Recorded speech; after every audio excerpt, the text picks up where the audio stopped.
Boa tarde, Excelência. O senhor está com a palavra para sua sustentação oral pelo prazo regimental. Muito obrigado, senhor presidente, senhores desembargadores desta colenda segunda Câmara Criminal. Recebam os nossos cumprimentos, extensíveis à eminente Procuradora de Justiça, colegas advogados, servidores do tribunal. Quero saudar especialmente a minha amiga, professora doutora Thaís Matarassad, que trouxe a sua turma. Saudar os alunos também. Senhores, o impetrante do presente mandado de segurança é um empresário do setor de veículos há mais de 30 anos, proprietário de uma das mais conceituadas transportadoras do país, que é a Transportes Gabardo, que é uma empresa com atuação em todo o território nacional e em diversos países da América do Sul. Além disso, o impetrante, o senhor Sérgio Gabardo, integra a diretoria de diversas associações de classe e é o atual presidente do SETSERGS, que é o Sindicato das Empresas de Transporte de Carga e Logística do Rio Grande do Sul. Em janeiro de 2014, uma empresária desse mesmo setor de transportes, chamada Ana Cristina de Aquino, cuja empresa chegou a prestar serviços como transportadora terceirizada para a Transportes Gabardo, concedeu uma entrevista à revista Isto É, relatando que estaria abrindo uma empresa no estado do Paraná e criando uma versão fantasiosa de que Sérgio Gabardo, ora impetrante, seria seu sócio oculto nessa empresa para angariar investidores e atrair clientes. Segundo a senhora Ana, lá nesta entrevista à revista Isto É, durante os preparativos para a abertura dessa empresa e na expectativa de fechar um grande contrato com a montadora francesa Renault, ela teria contratado uma lobista que lhe apresentou o então secretário estadual de Infraestrutura e Logística do Paraná, o senhor José Richa Filhos, vulgo Pepe Richa, o qual, na versão dela, lhe teria solicitado uma propina no valor de R$500 mil para auxiliar nos trâmites de instalação desta empresa no Paraná. E conforme a Ana Aquino, então expôs publicamente, os recursos desta propina viriam do ora impetrante Sérgio Gabardo, empresário gaúcho. Naturalmente, senhores, que estes fatos chegam ao conhecimento da Polícia Civil Paranaense e o núcleo de repressão a crimes econômicos determina então a instauração de um inquérito policial para a apuração dos supostos crimes de corrupção passiva e tráfico de influência. Posteriormente, inclusive, foi aberto um inquérito civil pelo Ministério Público do Paraná para apuração de possível improbidade administrativa. Pois bem, senhores, durante 8 anos e meio, senhora relatora, tramitou esta investigação pela autoridade policial da DECOR, e foi concluída, então, sem nenhum indiciamento, ressaltando-se de que não havia nenhuma prova de materialidade de prática delitiva por parte dos investigados. Então, o impetrante passou 8 anos e meio sendo investigado, neste caso, junto aos agentes públicos. E esse relatório acabou acolhido pelo Ministério Público e pelo juízo da 8ª Vara Criminal de Curitiba,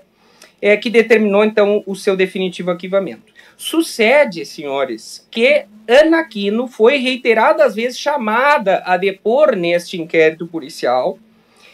perante a Delegacia de Combate à Corrupção e fez lá uma série de acusações gravíssimas contra o impetrante Sérgio Gabardo, que inclusive exorbitavam essa suposta corrupção de agentes públicos do Paraná. E as acusações eram, senhores, além de que Gabardo seria financiador da propina a políticos e empresários,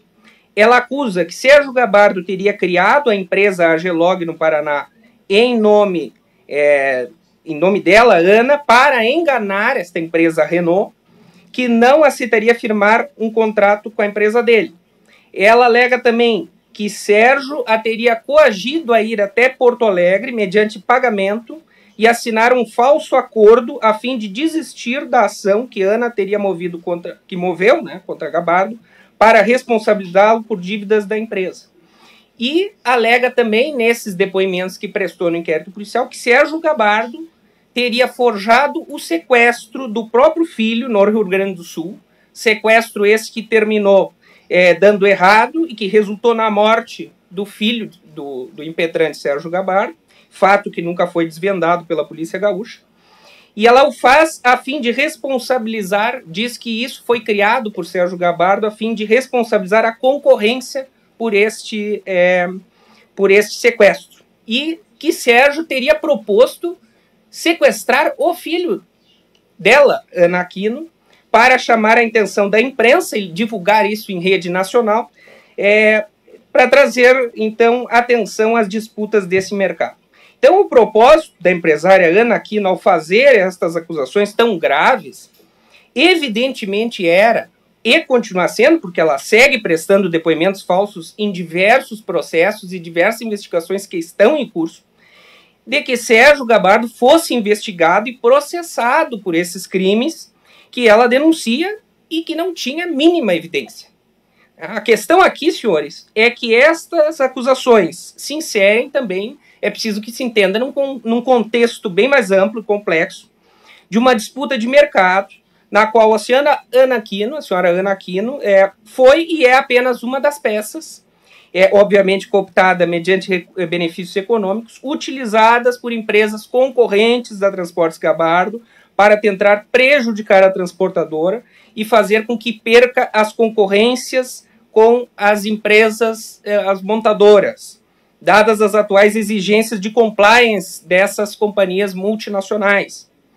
Então, a Transportes Gabardo, o seu sócio administrador ora impetrante, os seus diretores e gerentes vêm sendo vítimas ao longo dos anos de um ataque sistemático de falsas acusações, de sabotagens e de atentados contra os caminhões cegonhas, que causam prejuízo de milhões de reais, por parte de uma organização criminosa que ficou conhecida neste meio, em âmbito nacional, como o Cartel dos Cegonheiros, que é uma organização que é alvo de diversas investigações policiais e ministeriais, tanto a nível estadual quanto a nível federal, além de ser investigada há muitos anos pelo CAD no âmbito do Ministério da Justiça. Então, as denunciações da senhora Ana são parte destas estratégias ilícitas do cartel para afastar a Transportes Gabardo do mercado, uma vez que o impetrante jamais concordou em se aliar a este grupo. E no presente caso, senhora relatora, após o arquivamento de todos esses procedimentos que tramitaram lá perante a DECOR, e que envolviam a acusação do pagamento de propina, em novembro de 2022, então, o ora impetrante oferece uma notícia-crime ao Ministério Público do Paraná, reportando a denunciação caluniosa do qual fora vítima por parte da senhora Ana. A comunicação é distribuída à 3ª Promotoria de Prevenção e Persecução Penal do Foro Central de Curitiba. E em março de 2023, agora a promotora responsável acaba pedindo o arquivamento.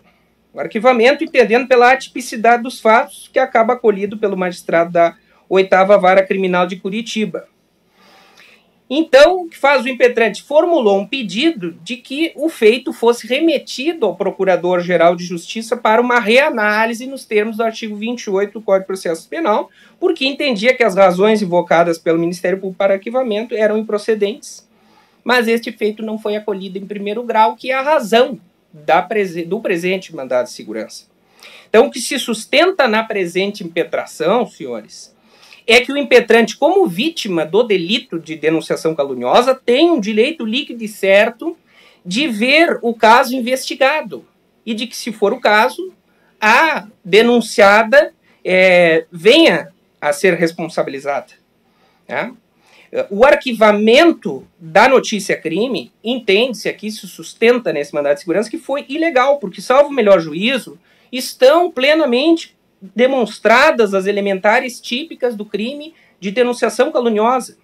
Porque as condutas da representada Ana Aquino, elas não se resumem, senhora relatora, somente ao que ela disse à revista Isto É, que foi anterior ao inquérito. O que importa são as declarações, os depoimentos falsos que ela prestou nos autos da investigação que foi originada a partir da revista, da reportagem na revista, onde ela acusa falsamente Sérgio Gabár de diversos crimes, como já referi. Então, as declarações dela são tão absurdas, falando em sequestro do próprio filho, em sequestros,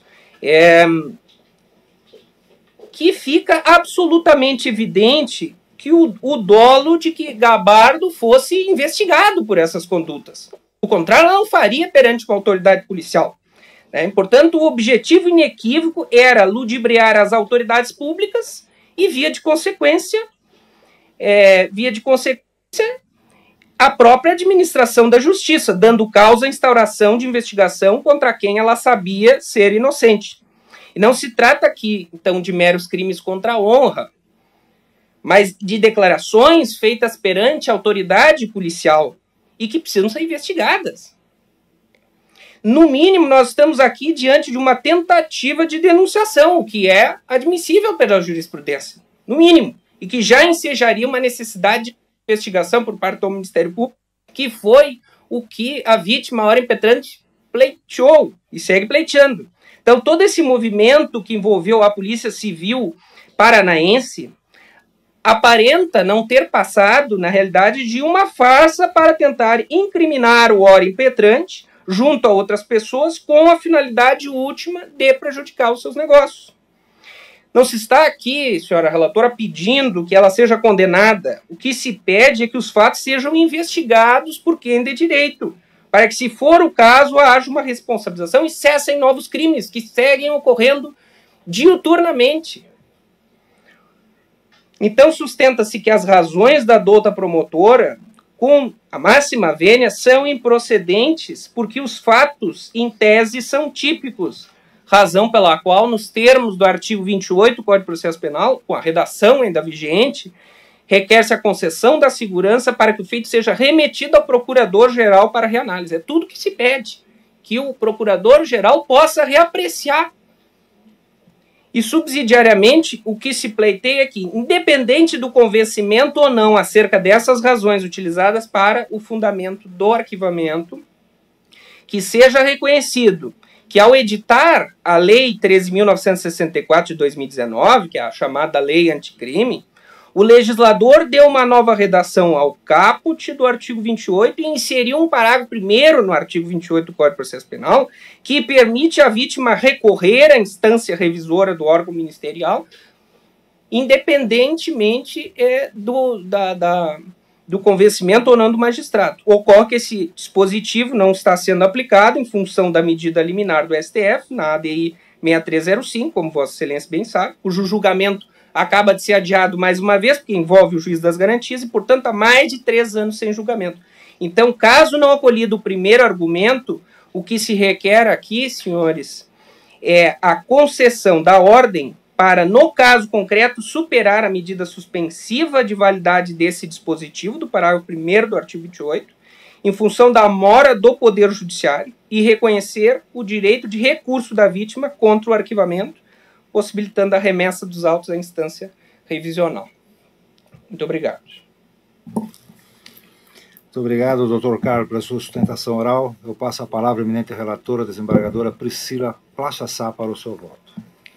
Obrigada, senhor presidente. Gostaria de cumprimentar o douto defensor, que fez uso da palavra,